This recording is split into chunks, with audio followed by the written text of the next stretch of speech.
What's up, y'all? We got another Down the Middle podcast episode for you guys. My name's Nomal. Ryan.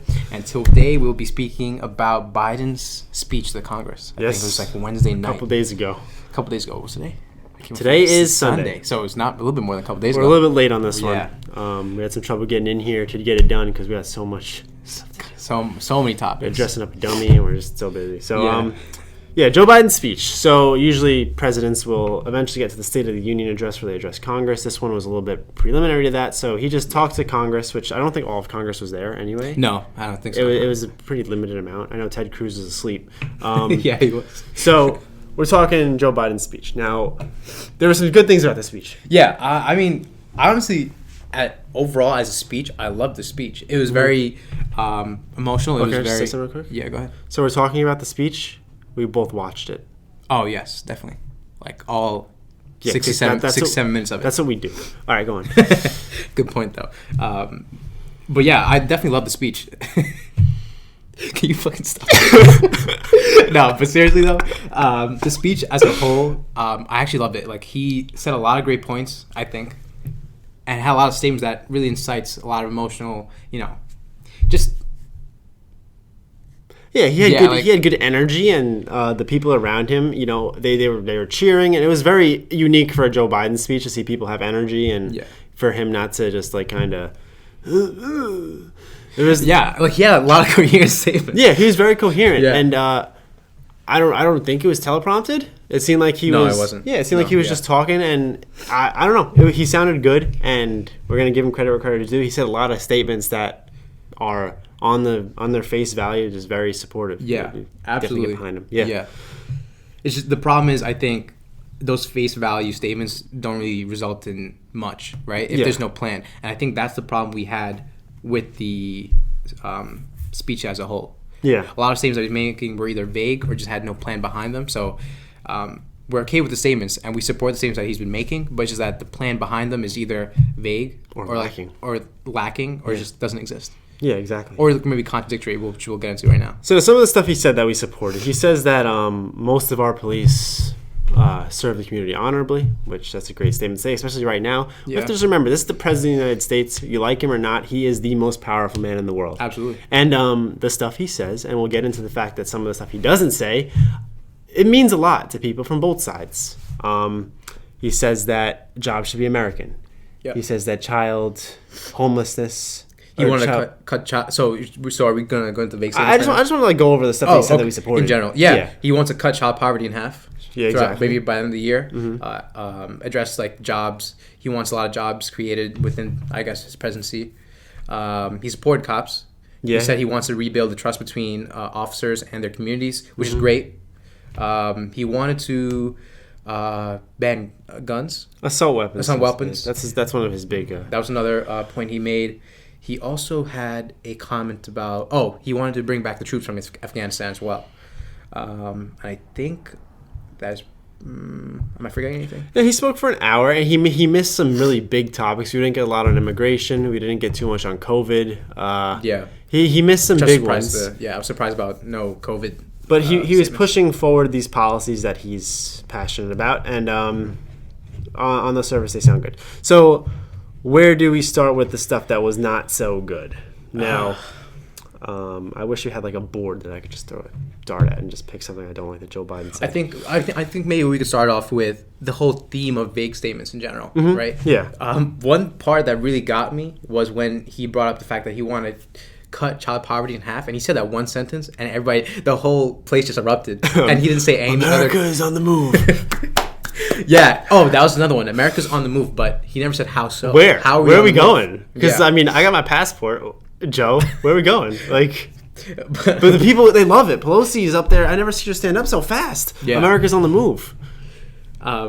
He just said that statement and the whole place erupted. Same thing with the child poverty in half. He said that statement, everybody disrupted, and he had no plan or said anything. We're going to do this, we're going to do that. I have this bill proposed. Nothing of the sort. And this is the thing, and we'll get into Tim Scott's rebuttal at the end of it, and just like Joe Biden has said a lot of things in the past, and now that he has contradicted very heavily, he's a very smoke and mirrors president. He says one thing, and then another thing will happen.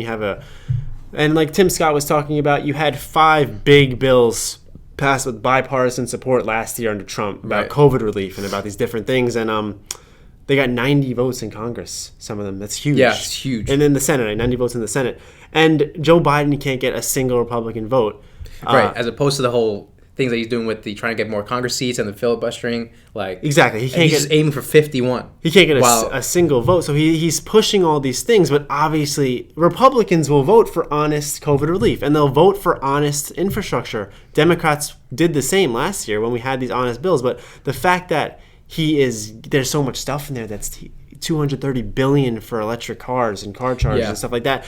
There's a lot of stuff that Joe Biden says he's going to do, and then he does it, but then he does a lot more too. Like we spoke about in the last video about the revocations of Trump's executive orders. There were 62 revocations and 19 executive orders compared to Trump's 12 and 7. So there's a lot of stuff built into what Joe Biden says. Right, exactly what Ryan's saying. It goes back to the whole notion of everybody's focused on the headline, so obviously you don't want that nice headline for the bill to be passed in the first place, but they have kind of like a Christmas wish list at the end that's not really mentioned and nobody really knows about. And actually that's a good segue into the whole infrastructure that he wanted to talk about, that he brought up. And he plans to upgrade cars, highways, airports, and then improve waterway structures. But high-speed internet. Yeah, high-speed internet. But also, if you look at the bill, only 9% of that money airports within the bill goes into bridges, airports, and highways. Yeah. So it makes you think, what else? Well, first of all, where's that rest of the money going? And two, why would you make that the headline of your bill if that's not really where the money's going? And basically, it's a socialist wish list. You have tax hikes are in that bill, and you have climate change conversation committees are in that bill, and you have all these different things. You have car chargers and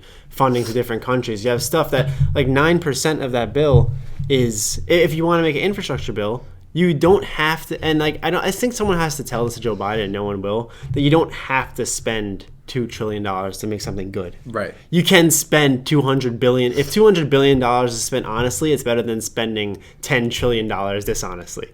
So like if you want to focus on infrastructure, and like you look at the Republicans and look at there are bad Republicans and good ones, that they will vote for honest bills though. Yeah. The absolutely. Asian American hate bill got 99 votes in the Senate. There was one Republican who dissented from it. I don't even understand that. It was but I think it was Josh Hawley who dissented because he said that there was other stuff in it. But 99 of the Republicans, it's a very fair bill. Asian hate, we gotta, if you believe it's Asian hate, get it out. Yeah. Republicans will vote for it.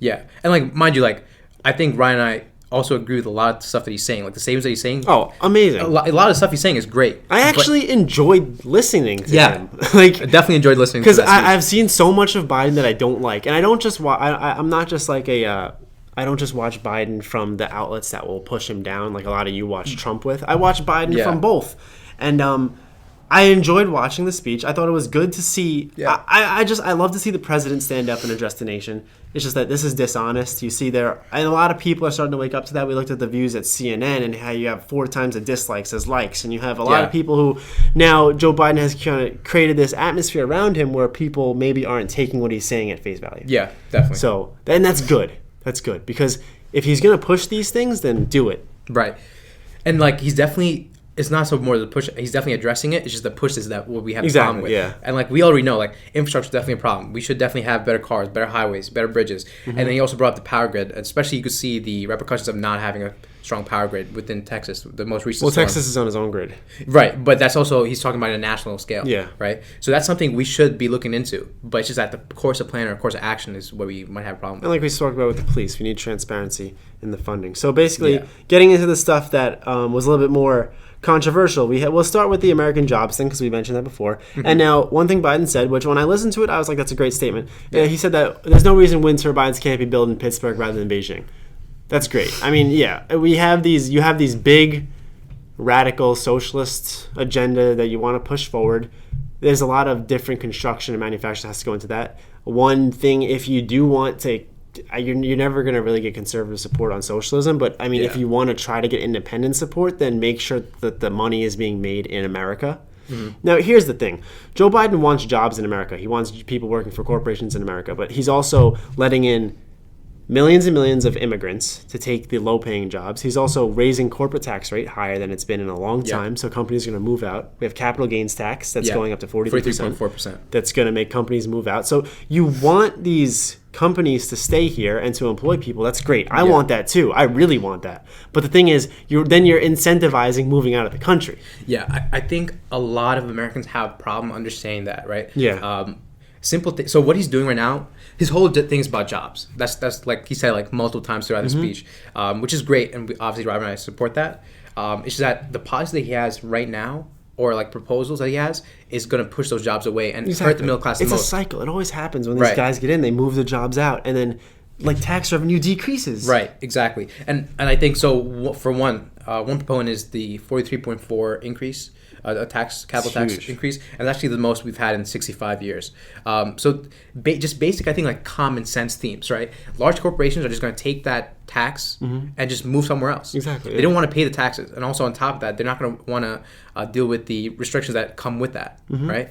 And we actually even see that within the U.S. right now, where companies from New York and California are moving to areas like Texas and Florida, and you can actually see as they lost, New York and California lost congressional seats, while Texas and Florida gained congressional seats. And it wasn't just them two. A lot of blue states lost, and a lot of red states gained. There's a big transfer of like 9 or 10 congressional seats, and exactly, yeah. You can say that you want jobs here, but then you can't also put in policy to move jobs out. So because that's a contradiction. These companies will move. The wind turbine companies going to move. And you see that with General Motors. You had $230 billion. No, it was $300 billion between car chargers and electric vehicles for federal use in his last bill for the COVID relief. And you had this big spending allotment towards this fund. And now General Motors was given $1 billion for electric vehicles, and they moved to Mexico. Yeah. Exactly. That's exactly my point. Yeah. They invested all that money into a factory in Mexico because it's cheaper for these companies to produce under these low restriction, low wage places and then just ship the product back to America than to stay in America and high profit margins from there too. Just like it's not in this video, but 43.4% capital gains is a huge de-incentivizing investment like crazy. Right. You're going to talk about a big economic downturn if you're going to raise capital gains that much. Right. And then who are you going to affect? You got to think about that. So if a large corporations are not paying taxes, because I mean they have lobbyists to make black tax loopholes for them to exist, right? So it would really affect the smaller businesses, and who really usually owns smaller businesses would be the middle class. Exactly. So now you're putting this tax component on top of their business. So now you want to say you would create jobs, but if they can't afford the tax hike, then they'll have to decrease on the amount of employees they have and operate from there. Yeah, and it's because the Democrats have now become the party. It was a long time Republicans were the party of the rich, and now it's transferred. Democrats are now the party of the rich. There's statistics that say that like 75% of Republican voters live in districts where the salary is like under 100K. Oh, interesting. I didn't know that. New stats. I have the numbers in my other book, and now, yeah, I'm not going to risk the stats because I don't know them, but I have them written down. I didn't put them in this one, but Democrats have transferred to the party of the rich, like we spoke about with the tax rates, and Joe Biden is pushing the 400K individual idea, where if you make over $400,000, then you will get taxed, and you're going to burden this new $6 trillion in bipartisan spending. But if you make under that, you're not going to. And now he's also gone back and forth. We had the New York Post and Jen Psaki, who's the press secretary, clarify that actually, if you make $200K and your spouse makes $200K, then you're going to fall into this tax rate, which that's a big difference. $400K and $200K is a huge difference. Huge difference. And just like we spoke about before, and we'll get into this in future videos, where you said Amazon paid 0% in taxes. Yeah. No taxes last year. You have the super wealthy, and we both disagree with the wealth gap in America right now. Heavily disagree with it. But you have this very upward curve where these people at the top, that 1%, and even lower than 1%, they don't pay anything. And then you have the taxes going to hit this percentage, and eventually they're going to get pushed down to here. Now, when you run out of people to tax, you don't stop taxing. You tax the people underneath them. So you're going to tax these guys to here and tax these guys to here. And all that money is getting redistributed to these guys who are going to come up with no work. And eventually you're going to end up here, which that's what socialism is. That's what socialists want, is you want this. But what socialism don't account for is that you want this, but then you're going to have this because these guys missed. And these guys only got up because of inflation. So like these guys didn't stay here. They just kept on going up. And now Joe Biden's like right here. He's just like kind of dawdling around somewhere here or where all here. And up here is Jeff Bezos went up from I don't know what he's worth now. $160 billion. Especially after this pandemic, he's you inflated his salary like crazy. He's now worth $1 trillion. Who's running? Is it really socialism? Is it really now a system where everyone is treated equally, or is it everyone's treated equally, but you're under control of the guy who has $200 trillion? Yeah. So I think the biggest problem is that people are just misinformed about what the actual problem is, right?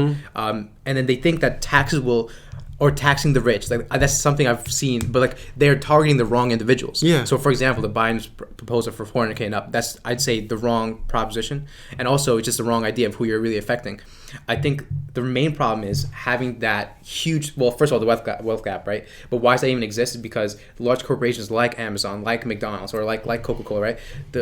Those large corporations have tax loopholes that allow them to not pay tax at all. That's because of lobbyists, right? So people don't realize that through these lobbyists, tax loopholes exist, and those tax loopholes exist where large corporations are just able to do such a thing and increase their increase their personal income by exponential amounts. And the burden falls on the middle class. Like, exactly. The proper way to do this is we spoke about universal tax rate that's enforced. Because if you have Jeff Bezos paying that 25% that you could have forced around the board, or 21% or whatever it is, then the amount of money you're going to get from him is insane. You're going to get so much, but you have to enforce the fact that he pays that amount.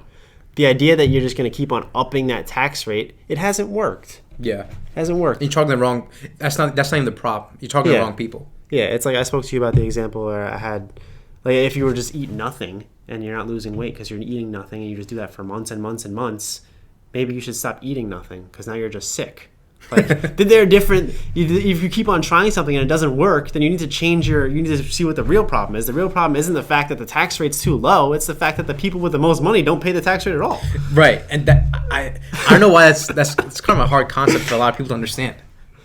Crazy. Now, we'll get into some other stuff we didn't like. Also, with the $6 trillion in spending, and we'll talk about the bipartisanship of it later, but also he said that it's not going to increase our deficits at all, which I did the math, and 0 minus 6 is negative 6. So it is going to increase. It is going to. So whatever our debt is already is good. Because this is outside of your GDP. This is outside of your national budget. This is increased inflated spending. It has so many negative ramifications. You don't just say we're going to spend $6 trillion. I wish that I could just spend money and not lose money. That would be great. I would spend a lot more. What a world we would live in. That would be awesome. A lot of the stuff he says is awesome, but like, I mean, you got to just look at it. Like I said, like we said multiple times so far, like if you take it at face value, it sounds great, but if you really dig into the details, they're not really something that's cohesive. And like we spoke about before, you feel bad for these people with $400,000 though, because this is a big $6 trillion infrastructure, the family plan now, and COVID. That's plus $6 trillion of spending. They're going to burden all of that. That's a lot of it. 400K is still a good amount, just saying. But yeah, I mean, it would fall under them as well. Yeah, that's a big burden. Yeah. And you're going to completely de-incentivize higher education. You're going to de-incentivize promotions and building businesses to a certain point. You're going to want to be like, I want $399,000, and I do not want $401,000. So like, if you're going to offer me a promotion, you're going to say you're going to start making $400K. I'm going to say no. Yeah, I'm going to end up coming home with $150 instead of $399. So like. Yeah, I think also, like, especially now, a lot of people have this notion or like idea that just like not rewarding so individuals who are like at the top type of thing, they try to like have more repercussions for being at the top. Mm-hmm. So I think that first of all, is very detrimental to society in general. It does not allow progress, number one, and also doesn't allow innovativeness or creativity. Or competition. Competition as well. And that is really what drives society into better products, better technology, and then just as a whole increases the economy as well. Mm-hmm. So once you take those incentives out, now people don't want to stay where they're at, because if they do increase their, for example, their income, then they're just going to be put back down to the big danger about just telling people we'll just give you free money, you don't need to do anything about it. It destroys economies. It's destroyed multiple countries, the socialist perspective, and it's just like it is. And that still wouldn't affect the larger corporations. It doesn't. That are making they get around it. Dollars. They get we'll stop talking about Amazon. It's giving them too much screen time. So and we had some other stuff in there. So we spoke about all that. He said that no amendments are permanent again, which is just very scary to say. Yeah. Because then, like, the whole dynamic of this country will just... It's a very scary it's premise. possible to change. With the ease that he says it. No amendments are absolute. Yeah. But they're supposed to be very absolute. They're not absolute because you can have amendments to the Constitution. But, like, I mean, that's not really something you want to hear. No. You know, I don't want to hear that my freedom of speech is not absolute. Or Right. I don't want to hear that civil rights for African Americans are not absolute or voting rights for women are not absolute. Yeah, you don't want to hear that. Yeah. If you're going to make an absolute statement like that, because that's what it is, you better know that what you're saying is that you're saying that African Americans having the right to vote and drink at the same water fountains as other people, that's not absolute. We could go back to we could go back to real Jim Crow. We could do things like that if it's not absolute. So, and obviously he's talking about guns with that. He always says that about guns, but then say the Second Amendment isn't absolute and watch people go up in arms saying like that crazy. as a whole, with like amendments in general. That's very scary. He said that we the people is the government. He said, we the people is us, the government. So, and that's not true. We the people, when it was written and when it was first written by the founding fathers, meant that we the people who were revolting against the British Empire to win our independence. That's we the people. It wasn't. Yeah. It was because we didn't have representation in government, in parliament, that we wrote those words. The government was a problem in the first place. Exactly. It was revolution. We the people. Is Joe Biden revolting against himself? Like, we the people means that in a democracy, the ones with the power are the people. This is what we're taught from third grade, is that this is what our American system is that as the voters, we have the power. It's not the idea that the government is the ones with the true power. So another very scary, I don't know if he thinks that, I feel like he's actually like a secret genius. And like, he's just telling us his plans, but we just discard him as like a doting idiot. And like he actually just says I think many do though. He means it. Like he's actually saying, no, we the people is me, Kamala, and Nancy. Like, we're the actual ones of power. And you just like, maybe we should start taking him seriously, you know? Another thing is also going back to the companies where he wanted to increase the minimum wage to $15. Mm-hmm. It's just that, that'd be great for like kids and stuff like that, like $15 and like anybody who's, in college or stuff like that, like it's great. But you have to take it like another face value statement, like let's increase the $15 minimum wage, right? But that's easy to say, but with what type of plan? And you have to realize who's hurting too.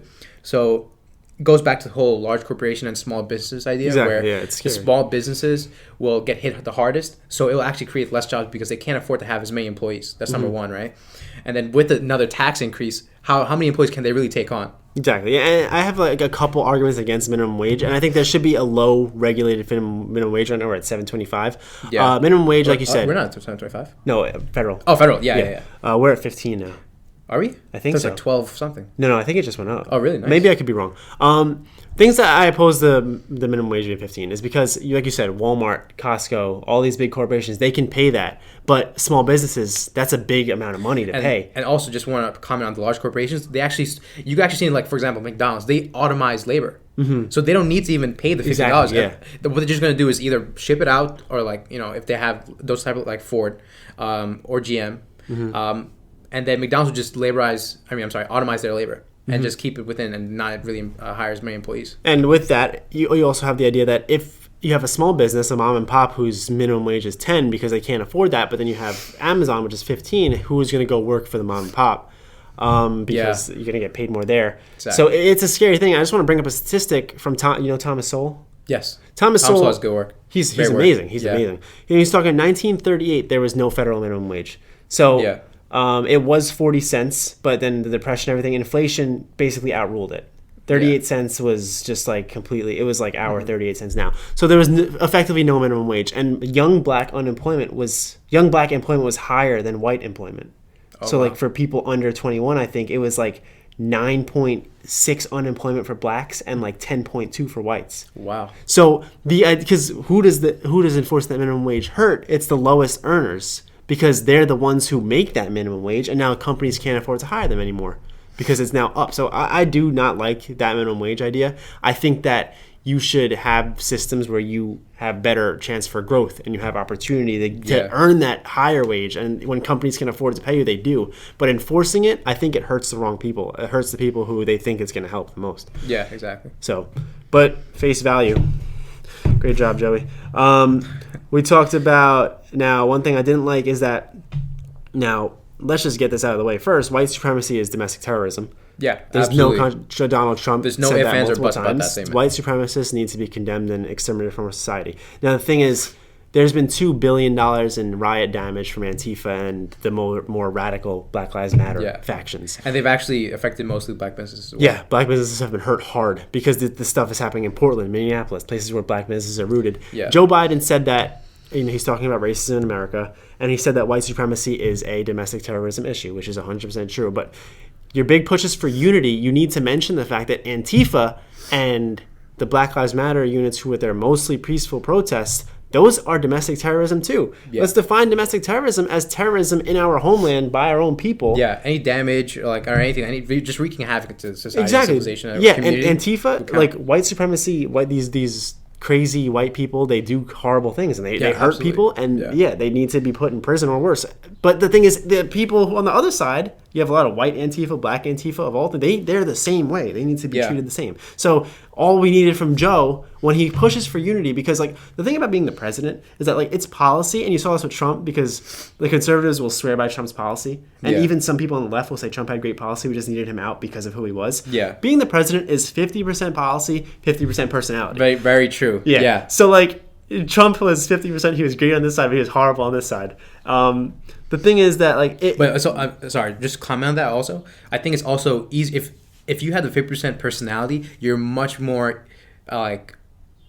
have a better outlook on media, at least. Today you are, because of the fact that you have the media. Yeah. So it's easier to have a better positive connotation to your presidency if you have a better personality. Exactly. And people care less about your policies. I was just about to say, a great speaker. great speaker, great guy. But policy-wise, is a little bit questionable. Yeah, exactly. And the thing is, so with Joe, if you want to kind of touch the other side, it's just words. Antifa needs to be condemned. Black Lives Matter, destroying cities, needs to be condemned. White supremacy needs to be condemned.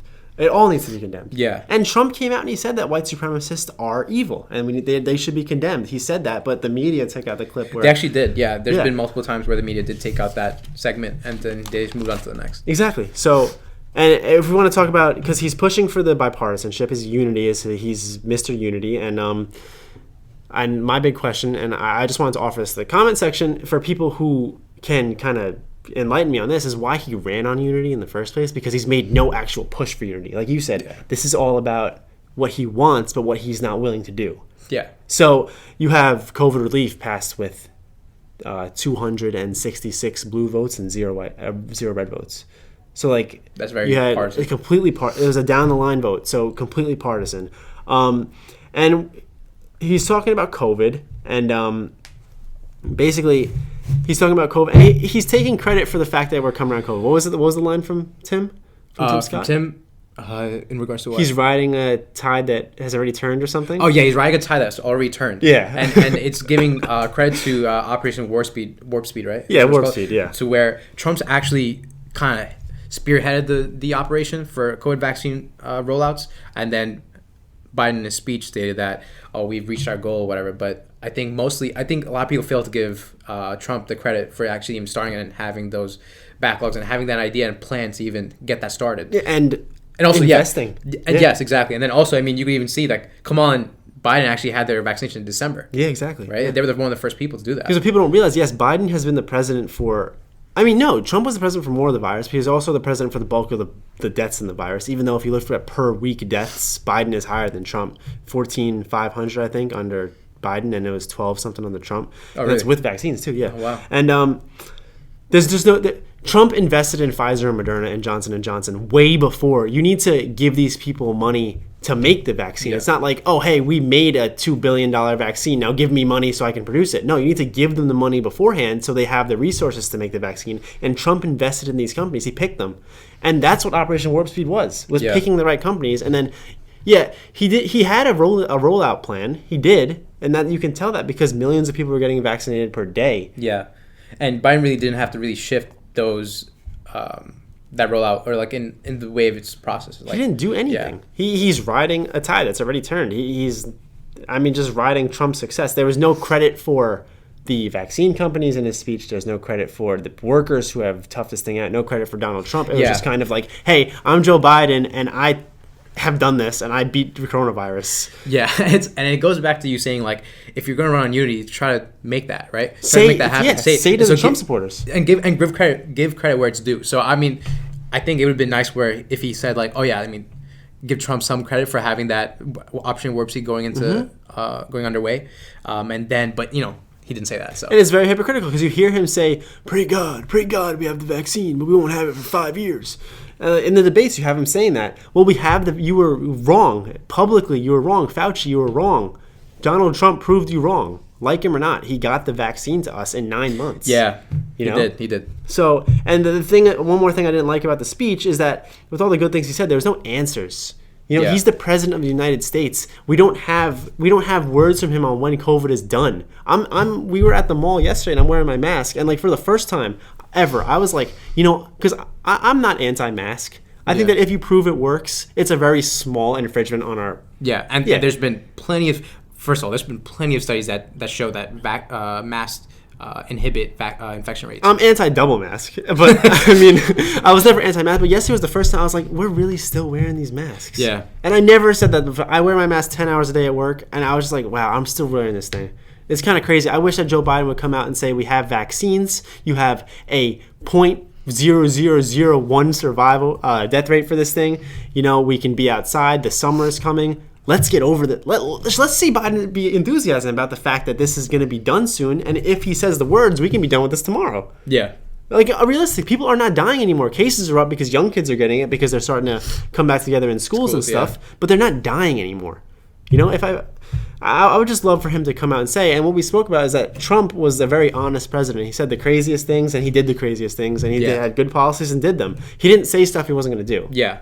And just to clarify on the dying part, there are still people dying, but it's just that the rates of them have severely decreased. And cases are going up. Yeah. Cases were high in some places they're down, but really the death curve has taken a huge plummet. Yeah, and what you see is, we'll get into this probably in another video, but the way the media controls it is ridiculous. And you only see, well, cases are going up, cases are going this, that, you know. And it's true, cases are going up, but you have to look at the death rates as well and how much of the population. I wonder if that has to do with the fact that the wealthiest people who are the lobbyists for the left are shooting up in wealth. $6 trillion gained by, I think, the top 1% over the virus. Yeah. Huge amounts of money going to the people who support those Democrats who are pushing this thing forward. So the longer they have this period of time where they're making money, they'll make more money, obviously. Exactly, yeah. And money, people like it. So there was nothing, obviously no answer on COVID relief. I just wish we would have a day. I think why I mentioned the Trump honesty thing is I think that by now Trump would have said, look, whether this happens or this happens, obviously barring a spike, we'll be done with this by this day. Yeah, it's more like having it's kind of like, you know, if you're cutting for like the summer, like you have this set date where you're looking forward to set date, so you're going to work hard for that, right? And if it don't work, then you can push it back a week. Right, you don't push it back 14 months. It's more like something to look forward to. And, you know, at least give the American people some hope that this will come to an end. Because that would be bad if, like, you say, I want to be jacked by June 1st, 2020, and then you're still fat June 1st, 2021. Like, that would just suck. Yeah, that would be bad. That'd be a bad cut. That's where we're at right now. I wanted a six-pack by July, and now it's December 2 years later, and 2 years like you're doing something wrong if you did it 2 years later. So he had no answer on COVID. Immigration was mentioned. It's like he forgot about it, but he threw it in there. Like, we need to solve immigration. And then he gets an applause, and then they just move on to the next topic. Yeah, we should do that. We should definitely do that. But also, we're going to get into HR1 and immigration in a video after this. He loves that immigration. He loves what's going on down there, so he doesn't want to solve that. So it's good to say we should solve it, but you're the president. How are you going to do that? Another face value statement, pretty much. Yeah, you have assault weapons ban. When we have one of his big pushing points, because he wants appeasing the radicals, is that we need to get rid of assault weapons. Meanwhile, it's 5 times the amount of murders per year with handguns over assault weapons. Yeah, that's a big thing. And if I could just say, assault weapons doesn't even have a real definition.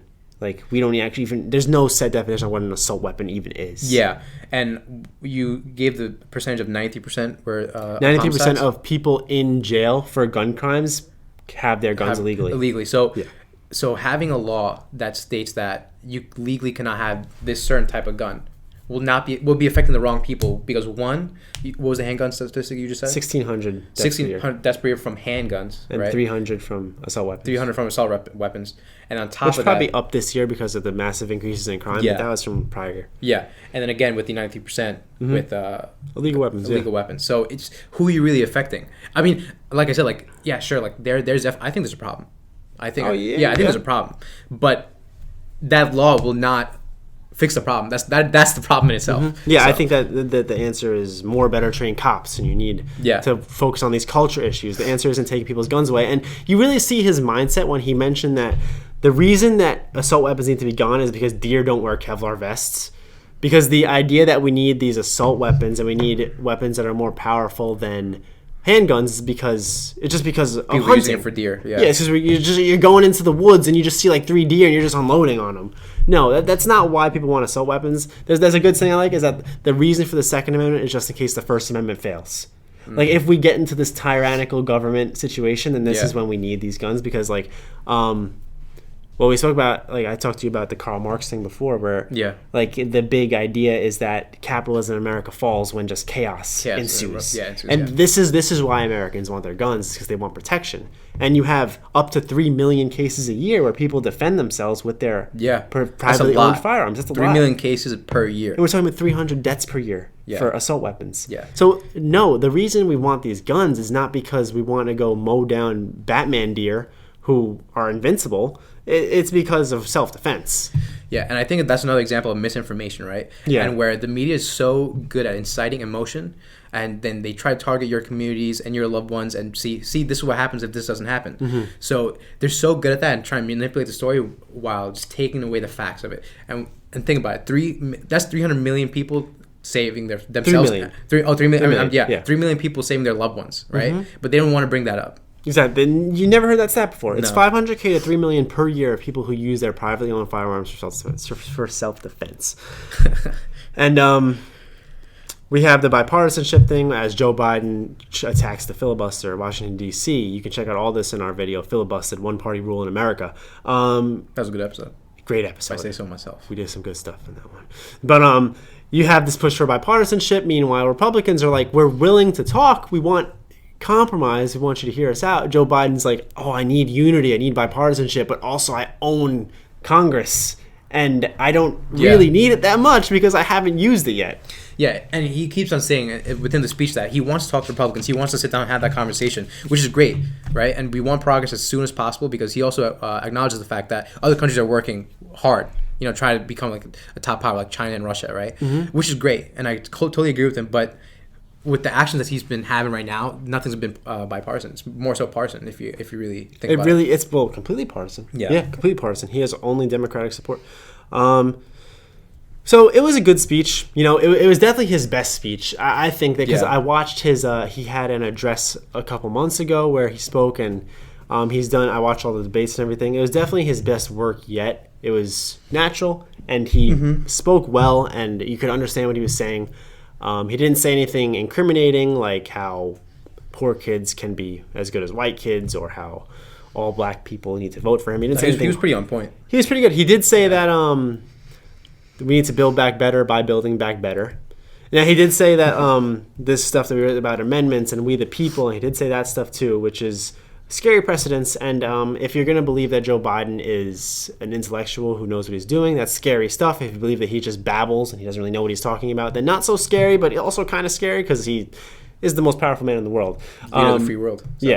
So I think we can get into the rebuttal in a different video. We can jump into... Yeah, we could in a different video. Tim Scott had a great rebuttal, which kind of shines some light on this stuff. But I've covered all my bases for Mr. Unity's speech.